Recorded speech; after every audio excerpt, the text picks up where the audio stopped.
party people, and welcome to an all-new episode of Just Three with Joe. Of course, I am your host, Joe Cardoza. Super excited to be back on air. I'm not sure about the rest of you guys, but I know the Olympics has totally thrown off my sleep pattern. I'm the guy that wakes up at 4 a.m. for his new obsession, aka 3-on-3 basketball. Even woke up this morning and watched some fencing, which is pretty cool. First time watching that. Great show lined up for you guys. And of course, I'll be joined by a guest. My guest this week is Keith Richards. He's a contributor for Nuts and Bolts Sports. We're going to be talking about the NBA Finals, giving our early NFL thoughts, and a lot of noise coming from the world of college football, whether it be how's NIL going to affect the college football landscape to teams wanting to leave. Of course, Oklahoma and Texas being the ones we're talking about. Also reading about some teams possibly leaving the Big 12 and moving to the Pac-12. And then, of course, this morning, hearing about West Virginia possibly moving to the ACC. So exciting discussion on deck with Keith. I'm looking forward to that. But like we do in every show, kind of want to start off with three topics that have kind of got my attention, and we call that opening salvo. And like we do every episode, we want to start off with the opening salvo, just three sports-related topics that have caught my attention this week. The first one I have is the NFL training camp, baby. I don't know about you, but I'm excited. Because of last season ending with the Tampa Bay Buccaneers beating the Kansas City Chiefs in the Super Bowl, I've just been starving for football. There's been a lot of action, whether it be off-season signings, a new rookie class coming in. There's so many storylines that I want to see. I'm just excited to get things going. It was awesome to see Dak Prescott. Yeah, I know it's hard hearing that from a Washington football fan, but it was to see him healthy, back on the football field, practicing with his teammates. I'm excited to see what Joe Burrow can do in year 2 in Cincinnati. So having the NFL back, even though it's in the training camp capacity, is something that's really caught my attention, and I'm excited to see. My second topic is going to be simple. Magic Johnson, Larry Bird, Michael Jordan are not walking through that door. The 1992 Dream Team was a one-time thing, an amazing thing, but a one-time thing. This new team of Damian Lillard, Zach LaVine, Jason Tatum, Kevin Durant, that's the basketball team we have. Opening game was today, and they lost to France. Rudy Gobert, Evan Fournier led that team. But we have to temper expectations. I won't say lower, but temper. Do I think this team is still capable, and do I expect them to win a gold medal? Absolutely, I do. We're the United States of America. But do I expect 30-point, 40-point blowouts? I don't. I think the rest of the world's caught up to us, and I think that this team is not in the same level right now as some of our other teams are. I mean, you got to give credit where credit's due. Drew Holiday and Chris Middleton were just drinking Ace of Spades on top of a bus not 2 or 3 days ago. Devin Booker lost the NBA Finals to those guys 2 or 3 days ago. But yet, because they made the commitment to USA Basketball, they hop on the plane, fly halfway around the world, literally change their clothes, throw on uniforms, and they played against France. Were they great? Drew Holiday was pretty good. The other two, they had some severe cases of jet lag. But like I said, I expect this team to improve as the tournament goes on. And if they don't, oh man, social media is going to be a very, very fun, meme-heavy place to be at. The last topic that's caught my attention is the Olympics. They're here. They're back. And the new sports that I've been watching that I don't really pay attention to. Skateboarding. Loved it yesterday. Watching fencing this morning. Handball. Water polo is pretty freaking awesome. I want to find out where can I play water polo around here. I'm not sure how good I'll be at it, but I think it'll be exciting to try. I'm just embracing the Olympic moment. I understand pandemic's still going on. The citizens of Tokyo have made it loud and very clear they did not want the games there. Well, they're there. They're happening. People wait their whole life for the opportunity to represent their country and be in the Olympic Games. So I say we embrace the athletes, embrace them in this moment, let them have their shine. And while you're at it, check out a sport or two that you're not really into, something that you've always wondered and been like, I wonder how that works, and watch it and figure it out. Speed climbing, I'm talking to you. You're next on deck. Rowing, I'm going to watch it. I want to see the 8-man team to see how it goes. It's the Olympics. Happens once every 4 years. It's a great spectacle. Would it be better if we had arenas full of fans safely cheering? Hell yeah, it would be. But again, it's here. They're not going to cancel it. I say embrace it and allow the athletes to have their moment. And that's my opinion. Like I said at the top of the show this week, my guest is going to be Nuts and Bolts Sports contributor, Mr. Keith Richards. Want to welcome Keith to the show. Happy Sunday to you, Keith, and welcome to Just Three with Joe, sir. Hey, nice having me. Let's just watch this crazy thing as this basketball robot at the Olympics. Have you seen this? No, I haven't. Explain. He's for the 3-point line and just drains a half-court shot. It's a robot? Yeah, leave it to Japan to get a basketball robot. My question for you: have you watched any of the 3-on-3 basketball? It's amazing. I haven't. No, that's a little early for me. Yeah. Oh, I'm insane. So I'll tell you this much: if you like fast-paced sports, it's fast-paced. It's not what you and I grew up with, where your team scores, we talk a little trash, check ball. It is constant hoops, man. Like as soon as the basket goes in, there is no check. Next team gets the ball, we're playing, we're rolling. Is it half court? Yeah. Oh, yeah. It's half court 3-on-3 basketball. But it's just put it this way: it tests your cardio. Like, I mean, I don't know about you, but if somebody told me to play that way today, I'd probably be in the hospital within the hour. Yeah. There's no cardio back in the day. The trash talk was to catch your breath. Yeah, true story. No, it's pretty cool though. I mean, yeah, like you said, the game times are, man, I think the game today wasn't that bad, but they play again tomorrow, and I want to say tip-off's like 4:55 a.m. Eastern or something crazy like that. Yeah, that's too early. That's the price you pay as a sports fan, the price you pay when you're an Olympics fan. That's 2:55 my time. I can't do that. Well, aren't you don't you have a newborn? Yeah, but I'm not up at 2:55. See, spoken like a person who has no kids. I just figured that'd be your time to be awake and be around. No, that's what the wife's for. Ooh, this is being recorded, right? She can always go back and watch this. Let me get you out of trouble, man, and hop into our first topic, and that's going to be the NBA Finals. We just saw the Milwaukee Bucks defeat the Phoenix Suns in 6 games. Kind of, what was your take on the finals? Things you liked, things you didn't like, and did you have Milwaukee winning this thing? I did. I never made like an official like declaration on Twitter, but I had the Bucks in 7. I mean, the Suns did a good job getting there, but this season it was what it was. I mean, I'm happy for Milwaukee. Happy Giannis got a ring, but like things had to work out so perfectly this season for them to get a championship. I mean, all the injuries in the Western Conference, all the injuries in the Eastern Conference, which they still almost lost to the Nets in Game 7 of KD's toes are 2 centimeters behind that 3-point line. I mean, you can only play who's in front of you. I'm not gonna discourage them from that. But I mean, if we're being real, would they have won if all teams were healthy? I don't think so. I'm kind of not the Nets. Yeah, I don't think these two teams make the finals if all teams are healthy. Personally. No, well, like I said, you can only play who's in front of you. They did what they were supposed to do. They won the games they were supposed to win. They were clearly the better team. It still was entertaining. I thought it was going to be just a crapshoot, but they still played some entertaining games. So, I mean, big ups to Giannis for finally winning the ring, but he's got to do a little bit more if he wants to claim that official crown as best player in the NBA. Yeah, for sure. And I think for a lot of people, too, to see Chris Paul finally make the finals was awesome. Kind of wish it'd been a better performance. I mean, I think Chris Paul played great in Game 1. And then after that, in my opinion, he was kind of like, he was kind of just there. I'm not sure if the moment was too big for him or what happened there. But yeah, I mean, I'm a huge. Go ahead. Sorry. I'm a huge Chris Paul fan, but the reason why people give him so much crap is because he has moments like he did in this finals. He had that great game in Game 1. You thought this is going to be the year. He's going to pull it off. And he just faded after that, nowhere to be seen. So, I mean, if you look at his career as a whole, I still think he's one of the greatest point guards ever. But people give him so much crap and don't want to put him in that top 5 spot because of games like he had, games 2 through 6 in the finals. He just didn't play that well. Yeah, I mean, his NBA playoff career could be a 30 for 30 movie. I mean, you think about the Houston Rockets 3-1 lead, the hamstring. When he played for Lob City, another soft tissue injury. When he played for New Orleans, so close, but not quite there. I mean, every time this guy makes it to the playoffs, something happens to derail it. And like you said, we don't want injuries, obviously, but you have the perfect storm this year of injuries. The Lakers aren't the Lakers. The Clippers aren't the Clippers. And they make it to the NBA Finals. He has a great Game 1. And then, like you said, in my opinion, I think you agree with me, games 2 through 6, kind of a dud. Moments here and there. I'm sure he was feeling it because he has some injuries himself as well throughout the playoffs. But if you're on the court, I expect good product. So I can't give him any excuses there. He played. So if you're going to play, you got to be better than that.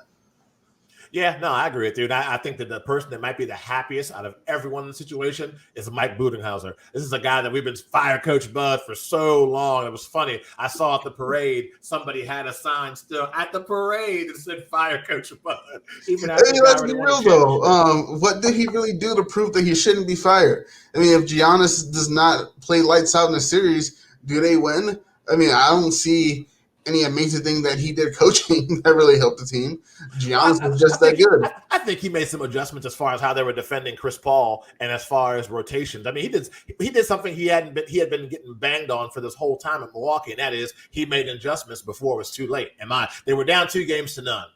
And you can't tell me that man didn't make any kind of adjustments after falling down 2-0. He probably did, but I can't give him credit for Giannis going 17 for 19 at the free throw line in Game 6. Talk about focused. I mean, I think he did enough to keep his job, but he can't be that comfortable. If they go out and have a dud season next season, they will fire him in a heartbeat. Oh, well, I think if Brooklyn comes back 100% healthy, that's a different story. A different story. Like you said in your opening comments, you play who's in front of you. I think 100% healthy Brooklyn Nets team with Kyrie, with James Harden, with KD, it's different. Yeah, you're battle tested. Yeah, you're defending champs, but I don't know. I mean, we saw what happened with the hobble James Harden, and like you said, if KD wears a size 11 and not 15, they're in the finals. So, yeah, I mean, it was tough.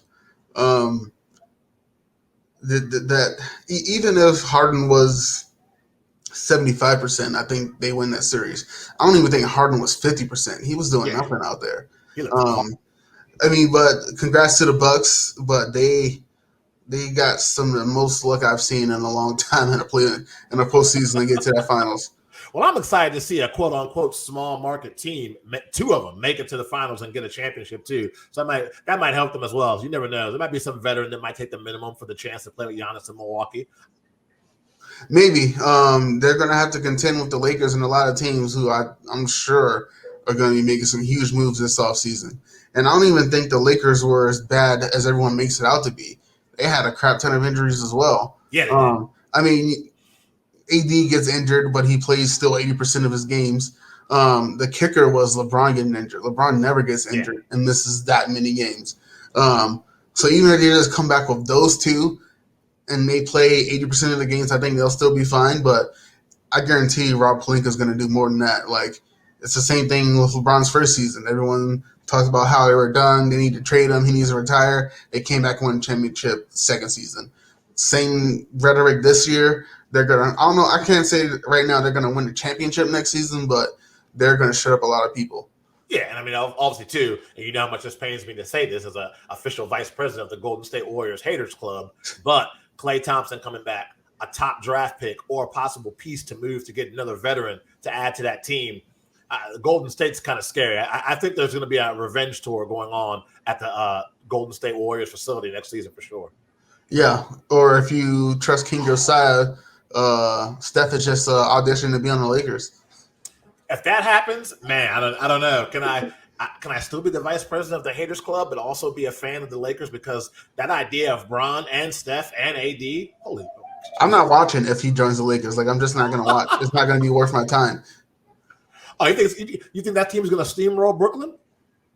If they have, it depends on what they would have to give up to get Steph. I mean, for sure they're going to have LeBron, Steph, and AD. Okay.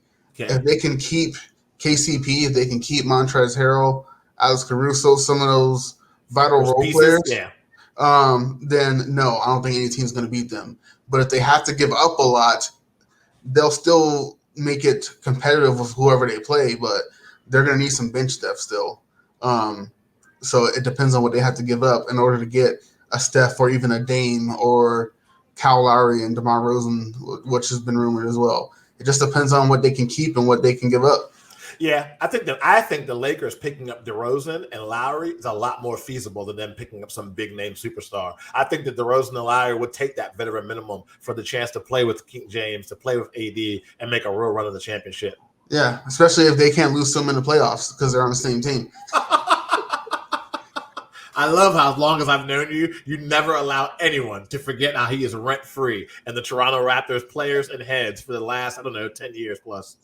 I mean, it was kind of embarrassing for a while, but they won that championship. But he also had to leave the conference for that to happen.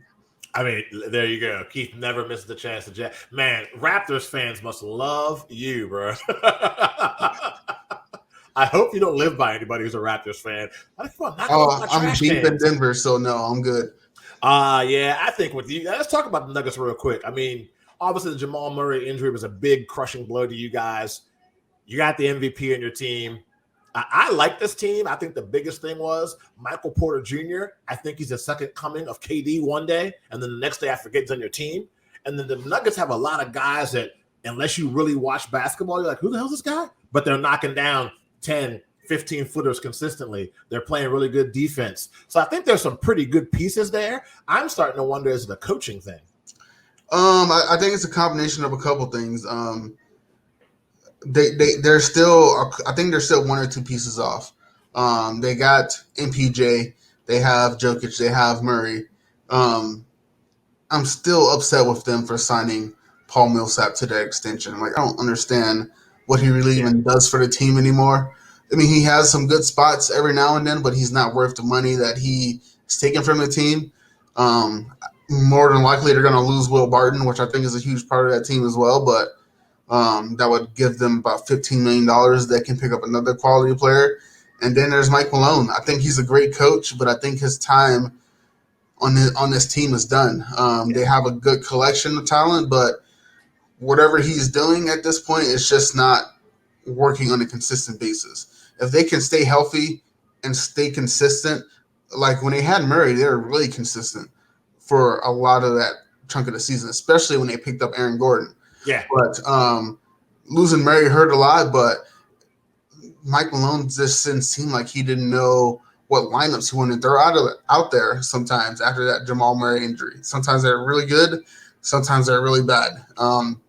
He needs someone to solidify that, and I think he's done a lot of good on this team, but I think his time is about up. Well, one of my big issues with him is I feel like a lot of times when things go wrong, he blames the players, like publicly in the media. And I'm not saying that players are blame free, but I guess I'm old. I like locker room. Hey, Keith, can I talk to you for a second in my office type conversations to constantly tell the media over and over again, we ain't have no heart. We didn't play with passion. We don't have this. To your point, when you do have those private moments and you're trying to rah-rah and rally guys, they're probably thinking, really? On Tuesday, I had no heart. On Tuesday, I had no passion. Now, all of a sudden, you want me to go do this and do that? So I think that adds on to maybe his voice being tuned out and turning into that teacher from the Snoopy cartoons with the womp womp, womp womp womp womp. Yeah, and it was a little hypocritical as well because there was, I think early in the season, MPJ was upset and he went to the media and Mike Malone admonished him. Yeah, but exactly. I remember that. They didn't come back to the media after that. The team started playing better. But then there's like 4 or 5 times after that he did the same thing. Like, well, who's he accountable to? Like, if your players can't do it, you shouldn't be able to do it either. I mean, the only one who probably has an exception that can do that is Greg Popovich, but he also has 5 NBA championships, so he can do that. Mike Malone can't. Yeah, nah, I definitely agree with you 100% on that. We'll have to see interesting times here in Denver. Like I said, it's a great job if it becomes available. I mean, they really are on the brink, but I wonder if they're even thinking of making a coaching move. I guess we'll have to see because there's a rash of coaches that were all hired over the last couple of weeks, and that hasn't been a job I've heard. Denver's not a job I've heard as being available, but I mean, in the NBA, you never know. So we'll have to watch and see that one for sure. I think Denver is the exception to most other, and like in every sport, they will hold on to a coach whether they should or not. I mean, we've seen that with the Broncos. The Rockies do that as well. Even the Avalanche, to a certain extent, have done that in the past. So unless the perfect hire comes along, like somehow Steve Kerr is available, I don't think they get rid of Mike Malone. Like, it would have to be someone better for sure for them to get Mike Malone. I mean, who knows? Maybe Mike Malone turns a new leaf and sees sees the errors of his ways this offseason and comes back a new person. I doubt it, but I mean, one can hope. Let's shift gears, Keith, and go from basketball to college football, something that both of us are passionate about. A lot going on this week in college football as far as conferences having their media days, and something that came out, which blindsided everyone, was 2 of the big heavy hitters, or I'd say the 2 biggest heavy hitters in the Big 12 conference, Texas and Oklahoma. seem to have had enough and want out. And not only do they want out, but they're talking about going to the SEC, which is already a powerhouse in college football. And that just became a domino effect of all kinds of rumors, talking about some teams leaving the Big 12 if OU and Texas leave and go to the Pac-12. Before we even went on the air today, I read that if that does happen, West Virginia is eyeing the ACC. I mean, two questions for you. One, how do you feel about all this movement between conferences? And then my second question to you would be college football playoff. Do you like it the way it is, or do you want expansion? I mean, let me answer the second question first. I think if the things happen that probably are going to happen, like it seems like a done deal at this point that Texas and Oklahoma are going to the SEC, which is going to cause a bunch of teams to go to the Pac-12 as well. If it works out that way, there's really no need to expand. I mean, you're going to have the consolidation of the really good teams between the Pac-12 and the SEC. So there's really no need to expand it at that point. But really, going back to the first question, it just seems like what has become in college football is like the Champions League in soccer. Like you get all of the good teams in one spot, and then you all just play for the right who's best. And that's what the SEC will almost kind of become. I mean, I think the SEC is a really top-heavy conference. You have your Alabamas, you have your Auburn, Georgia, your LSUs, but there's a bunch of bottom feeder teams in that conference. If you add Texas and OU to that equation, it's going to severely shift the power in the SEC. Not to say that Nick Saban may not come out on top if that happens, but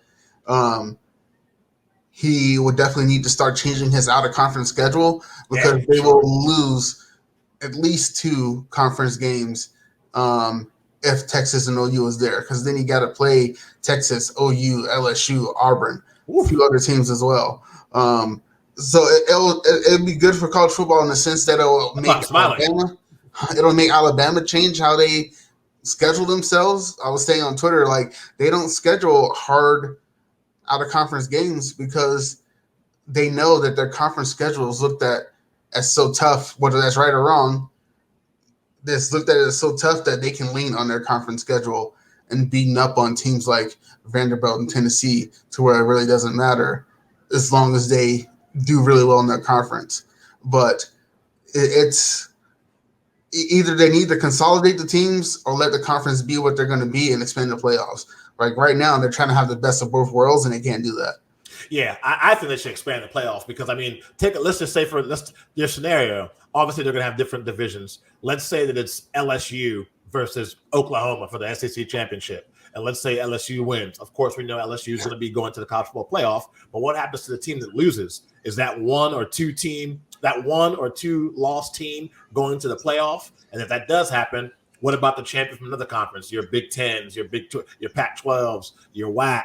I think that you expand it to give everybody a chance. And to your point, I think that this whole mindset and thinking of the SEC is so tough, to your point, is only magnified if you add your Oklahoma and add your Texas. To know that you're going to have to, just say, for example, you're Georgia, and you know that your road schedule includes at Oklahoma, at Texas, at LSU. Those are not easy places to go and get a win. And if you win it, obviously it's going to increase your standings in the playoffs. But if you lose it, there is such things we've seen before in the past as a good loss, and you're still able to make the college football playoff. Yeah, I mean, if it just stays the way it is with us, it's just Texas and Oklahoma going to the SEC, then I think you definitely need to expand because you're going to have, 2 1-loss teams, maybe 2 or 3 2-loss teams in the SEC. Yeah. And all those are all probably going to be super close losses. That's 5 teams of what? They have 6 now, or is it 8? 6? I want to say 6, yeah. Yeah, so that's 5 of 6 teams that have good arguments to be in the college football playoffs. That leaves only one other team. And if you are trying to go off the basis of a Power 5 conference still, then who are you going to pick from the other 4 conferences between the Pac-12, the Big 12, the Big 10, and what's the other one? The ACC. Yeah. That is a recipe for disaster. You might as well go back to the BCS if that's how you're going to do it. The BCS. And I think, too, for a lot of these other conferences, too, man, I mean, I know it's easy for me to say sitting in my basement, but step your game up. I mean, the Pac-12 has – how many times has the Pac-12 sent a team to the college football playoff and they come up short? And not just short in terms of losing, but lost badly. I feel like they just got to increase their conference profile. I think if the Big 12 loses teams to the Pac-12, and it's going to help increase that profile and level of competition for football in the Pac-12, that's a big win for the Pac-12. And I didn't click on the link because I was so disturbed about it, but I saw something about possibly Michigan and one other team from the Big 10 leaving and maybe going to the SEC. But I think that was clickbait. There's no way that could possibly happen. Yeah, no one wants Michigan right now. Let's be honest. You're not hurting my feelings, brother. It's been a long time. Yeah, we want to be in your conference. That's cool. We don't want you. But there's so many moving pieces. I think at the end of the day, the only thing that would for sure make it more competitive would be to expand the college football playoffs. If it consolidates the way that it looks like it might consolidate, I don't think the expansion will make that much of a difference because you're going to get the best 3 or 4 teams from each conference anyway. Between if it's the Pac-12 and SEC, the way it might look, they're the 2 best. You're going to get the best teams from there anyway. But if it's just the SEC making moves, then they're going to have to expand. Yeah. Now, I haven't had a chance to talk to you and ask you about your opinion on this, but I was super excited and still am about NIL, name, image, and likeness. I'm all about it. I mean, for as long as you and I have been alive and watching sports, we've seen coaches sign $1 million deals. We've seen the guys on a Monday sign for $10 million, and all of a sudden on the Friday they leave to go somewhere else. I mean, think about that mega contract Jimbo Fisher signed with FSU. Next thing you know, he's gone. Texas A&M. What? Huh? The coaches are able to move in and out and change with no problem. The schools are making billions off these guys. And when you take a look at just one sport in particular, let's just talk about football. I mean, you got 80 guys in that team? Out of those 80, if you're lucky, 2 make the pros. So the rest of these guys that are getting torn ACL, ruptured Achilles tendon, whatever injury you want to insert in there, they're obviously having the rehab and recovery. But besides being able to say, hey, I'm Keith Richards, I played linebacker at Penn State, or I'm Joe Cardoza, I was defensive end in Pittsburgh for 2 years, you have nothing to show for it. And people can say, well, you have a degree. Okay, we all know how the job market is these last 4 or 5 years. Yeah, exactly, dude. Let's get some money that we can at least fall back on and say, yep, I started for 3 years. I didn't make the league. But while I was playing, I was a brand ambassador for blah, blah, blah automotive. And I made some money off of that. So I'm all about it. People are saying about it's a bad idea. What about that second string guard or the third string tackle? What about them? They can still go out and make money. They're not going to make as much as you, the starting quarterback, but there's still an opportunity, which is all these people asked for the last, 30 years, is the opportunity to make some money. Yeah, I think it's a step forward. I think the best thing in the end would be revenue sharing on a tiered system, meaning those top 5 players get the most money as they deserve, but still all the other players get a piece of the pie. It'll take forever before they get to that point. I think they will eventually, but I think this is a good starting point. I mean, you have the guy from Alabama who Nick Saban said he's already pushing 7 figures with his NIL that he's getting so far. So it's a good starting point. It's going to be really lopsided for a long time just because those top players, like say if they started last year and Trevor Lawrence was able to get money from endorsements, he would make millions more than player number 79 on Clemson. It's going to be a little bit unfair in that sense, but that's the same as the NFL. Some people make more money than other people do, but at least they have the opportunity at this point to make money, whether it be direct endorsements involving the team or a lot of players do Twitch streams. They can make money off of that. So at least they can make money where they couldn't before. So they're moving in the right direction. Yeah, and of course, you and I both too big advocates for women in sports. I think if I'm a female athlete now in college, oh man, there's finally, whether it's cross country, whether it's freaking golf, whatever it is, you find your niche. And you got those car dealerships, the restaurants, the actual companies. Hey, we Cobra brand. We make golf clubs. We want to sponsor you to use our clubs while you play. Okay, awesome. So while I'm cramming for that chemistry test, I'm also making money on the side for playing a sport I love. Whether they make the professional ranks or not, at least you got some money to fall back on, along with that degree. Yeah, I mean, because I would say probably I even go as high as say 75% of people in college sports do not use their degree for what it's intended for. Like they get it because it's free. Why not get it because it's free? But their goal is to be professional. Their goal isn't to actually be a biochemist. Like how many people who end up being biochemists that you see on the little blurb on the bottom of the screen? Yeah. No one does that. But at least it gives a better opportunity for those who are there to get the degree. They can get the degree and get their money that way. Those who are not, they can get money while they can. God forbid something happens to someone like I did with Willis McGahee, who lost a lot of money when he blew his knee out. Yep. So at least lets them recoup some money that they would in that sense where they weren't before. Yeah, and like you said, this is so early on in the process. I mean, you brought up a good point. I like the idea of a tier system, but it's not going to be implemented overnight. And then to your point about the injuries, there's got to be something where we can do. I don't know. I mean, I hate to tell people how to use their money, but I mean, do you say, hey, at 40% of your revenue or 20% of your revenue needs to go into an escrow fund or something? So in case of some kind of catastrophic injury where you can't play sports again, there's some money to fall back on. But that's another conversation of who are you to tell me how to manage my money? But if we're not teaching kids that in school, and then teach you and I how to manage money in school, I mean, is it a bad idea to tell somebody, hey, at Clemson, 20% of all NIL earnings go to an escrow fund in case of injury? I don't know. We're really, really in the beginning stages, but the great point is we're finally here at least. Yeah, I mean, and it's not unheard of for employees to be forced to pay into a 401k. I am, which is great because I wasn't going to do it in the first place. So yeah, exactly. But then you're looking to it deeper. Is that well? Then if you're considering them employees, then you got to be giving them more money.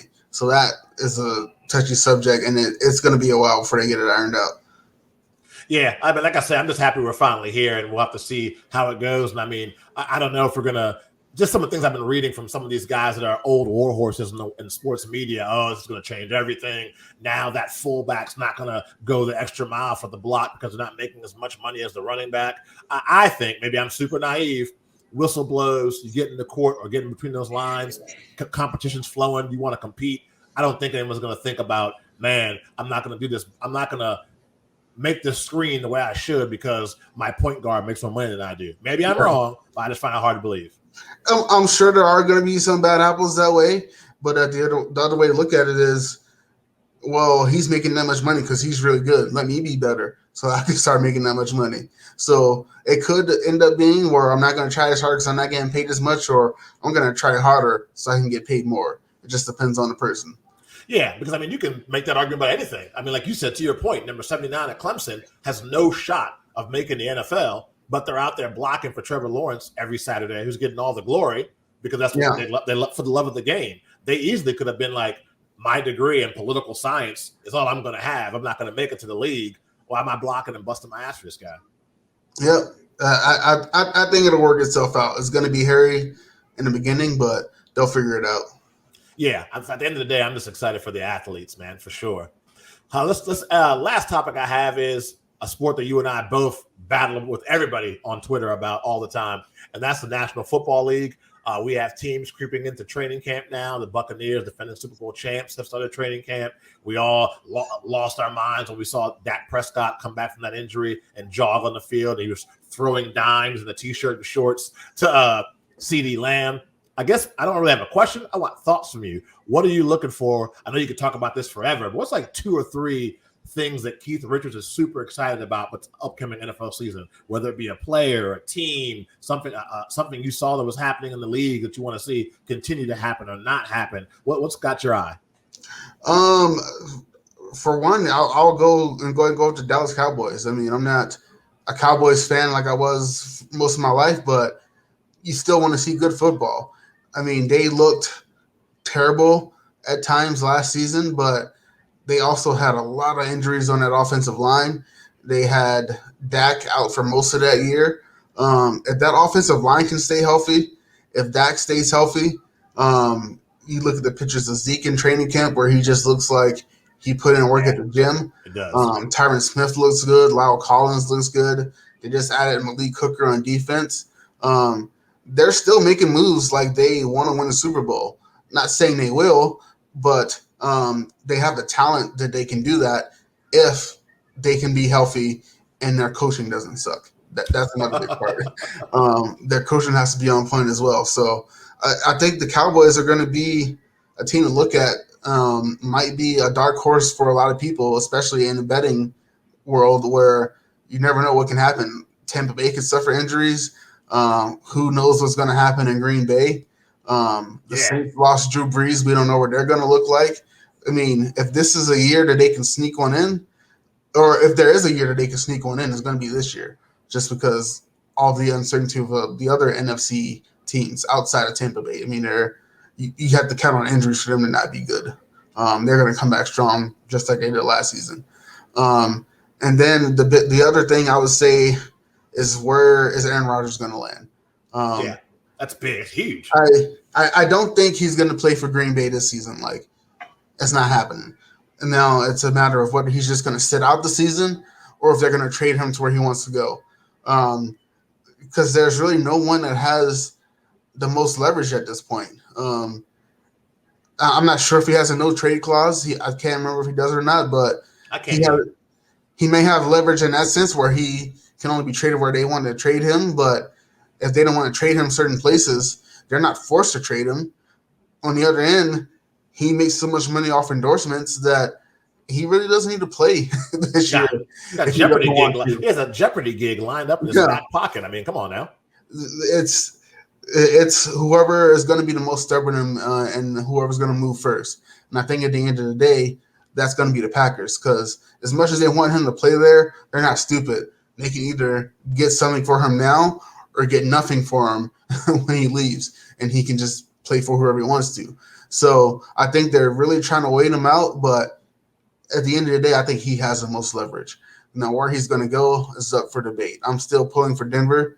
That was one of the teams on his list originally. The other team was the 49ers. I don't think he's going to go there. I don't think so either. If the 49ers are going to do it, they were going to do a draft day. They said they didn't like what the Packers were asking for, so I think that's done. So I think it either falls to Denver, or, as Monty keeps saying, I hate to agree with him, but he might be in Miami as well. If you could take Aaron Rodgers over Tua, I'm going to take Aaron Rodgers every day. I'm sorry. Yeah. I'm just looking at the roster construction, and that Denver roster. I mean, you insert Aaron Rodgers, Kansas City Chiefs, beware instantly. Miami, I'm not so sure about that part. I don't feel that. Yeah, I think if he's going to go anywhere, it's a little bit of bias, a little bit of common sense. Is Denver. The price tag is going to be high, but I think they have enough to give up where they can still keep players like Jerry Jeudy, Cortland Sutton, Noah Fant. Yep. Those are players they want to keep. They still have some holes on the offensive line, but Aaron Rodgers has played behind bad offensive lines before. I'm not too concerned about that. Yeah, we'll have to see. That's interesting. That's going to be one of the more interesting storylines this season. Now, I have a question for you. Am I crazy? But I think two guys who I think are primed for revenge tours. And the reason why I say that is because I'm assuming a lot here saying this. These two guys have used the offseason to get into the playbook, get in better shape. And they got so much hate last season. They have no choice but to get better. I'm riding with Cam Newton and Jameis Winston, man. Am I crazy? I think these two guys are lined up for big seasons. I'm not saying Super Bowl or anything crazy like that. What I'm saying is Cam was really bad last year. I think he's much better. And I think a year of being behind future Hall of Fame quarterback Drew Brees and a year plus of being trained and taught and coached by Sean Payton, you see a different Jameis Winston. Yeah, I will agree with you on Jameis Winston. I am just not sold on Cam Newton whatsoever. I mean, he started off really hot, but then ever since Von Miller broke him in the Super Bowl, he just has been continually going downhill since then. I mean, even though it was only his first year in New England, I mean, I've never seen a quarterback look that bad playing for Bill Belichick. I mean, let's look at quarterbacks who have looked good playing for him. Matt Castle got a huge deal in 1 year on a team with probably less talent than Cam Newton had, and he just looked miserable. I mean, I'm sure Bill's going to back his guy because he's not the type to do anyone like that in the media, but he can't be happy with what he saw last season. If he was, they wouldn't have drafted Mac Jones. So I don't imagine Cam finishes the season. I think Mac Jones is going to be the starter by game 10 at the very latest. But you look at Jameis Winston. I know we like to clown him a lot because he throws a lot of interceptions, but he hasn't been in a situation as good as he will be in New Orleans. Yeah, those Bucs teams were pretty decent. He had Mike Evans, but he didn't have the Bucs team that Tom Brady had. Tom Brady had a much better Bucs team than Jameis Winston has ever had. So you give him Michael Thomas and Alvin Kamara. I think he is going to surprise a lot of people this season. He's probably still going to throw interceptions. Oh, of course. Yes, he's a gunslinger. That happens. Yep. But I think his interceptions are going to go down, and he's going to look a lot better because this is going to be arguably the best situation he's been in since he's been in the league. Yeah, I got to find that training video that they posted on social media of him and send it to you, man. It's pretty funny. It looks like he's like in someone's front yard, and he's like basically going from left to right, and he's being hit by pads. And I guess the objective is to keep looking downfield. Don't be distracted. And it looks really, really funny. It's like he's in his uncle's front yard somewhere in the sticks. Like it's not like this nice professional place you would think somebody who has a caliber would train. I got to find that video and send it to you, man. You better be careful with that. He'll lose a contract if he gets hurt. Oh, yeah, you're right about that, too. Well, in the age of social media, people post everything, even though they shouldn't. Well, hey, now we get to my favorite part of the show, and that is the three-piece, where it's just 3 rapid-fire questions, a chance for people to get to know Keith Richards a little bit better. So I know I'm going to start this off with, you are a huge, huge hip-hop fan. So I got to ask you, greatest lyricist you've ever heard in your hip-hop life? Not named Eminem. Well, then that changes it. I know you, man. Not named Eminem. I say a close second, which I guess technically would be third, would be Biggie. Biggie was just nice. But for my personal preference, best lyricist not named Eminem is Rakim. Rakim was just nice with it. I mean, before you had the liberty that hip-hop artists have now, where you couldn't really speak the way you wanted, Rakim was still getting his point across, and he was doing it eloquently as well. Okay. No, I respect that. Rakim was a good choice. Yeah, I knew if I gave you the Eminem as an option, I already knew you were going to – this conversation would have been over 4 minutes ago. Yeah, that's a no-brainer. Now, I know that you are working on daughter number 2, toddler. So what's the best part now that you have 2 children? What's the best part of being a girl dad? I would say it's a challenge. Just because I am severely outnumbered. Even if you account our animals, we have 5 cats and one of them is a boy. Everything else in the house, all girls. So it's not like it's not something I'm not used to. I grew up, was raised by females with a single mom, 5,000 aunts and cousins. Yep. But when you're on the other side of it, trying to raise 2 girls is a little bit harder than I would expect it to be. Not that I don't think it's going to be hard. Being a parent is not easy. But I went into it thinking I've been around girls my whole life. This is a piece of cake, and that is not the case. But it's fun figuring it out. Good learning experiences. Really enjoyable. If we do go for another, it's going to be a boy for sure because there's too much estrogen around here. But having 2 girls so far has been good. That's awesome, man. That's awesome. And I will not post this clip. I don't want you. You're going to be in enough trouble with your wife already. What you said earlier. We're not going to post that clip where you say you're severely outnumbered. That might be a conversation you don't want to. Oh, I say that all the time. I tried to help you, man. I tried to help you. All right. And then my last question would be favorite sports memory you've ever seen either on television or live and why? Favorite all-time sports memory? I got to go with the first that I understood. I mean, I've seen sports like Cowboys winning the Super Bowls. I was like 5 or 6 then when that happened, though. And not that I was much older, but I distinctly remember the Tar Heels against the Wolverines with the Fab Five there for the championship, which was literally the first basketball game for college that I've ever watched. and it just always stuck in my mind. Chris Webber trying to call that timeout when they didn't have a timeout, and just feeling so bad for him, like because there's people telling him to call a timeout. There's people saying he don't have a timeout. He got trapped. He traveled. It really changed his whole career, I think, to a certain extent. I mean, he still had a decent NBA career, but I don't think he was ever the same cocky player that he was with his early years at Michigan that he was in the NBA. He still had a swagger to him, but you can tell he was kind of knocked down a peg when that happened. Yeah, that's a brutal memory. Thanks for bringing that up when the host of the show is a diehard Michigan sports fan. But that's cool. I've after years of therapy and medication, I've been able to slowly get over that. And it just helped me prepare myself for this abyss of losing we've been doing with football for the last 15 years.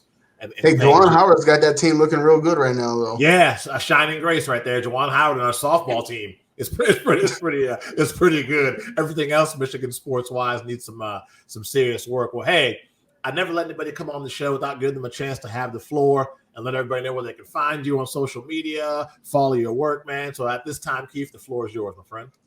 Yeah, so I not as much as I used to be because I got 2 girls, but I mostly live on Twitter. 5280 Keith is where I'm at.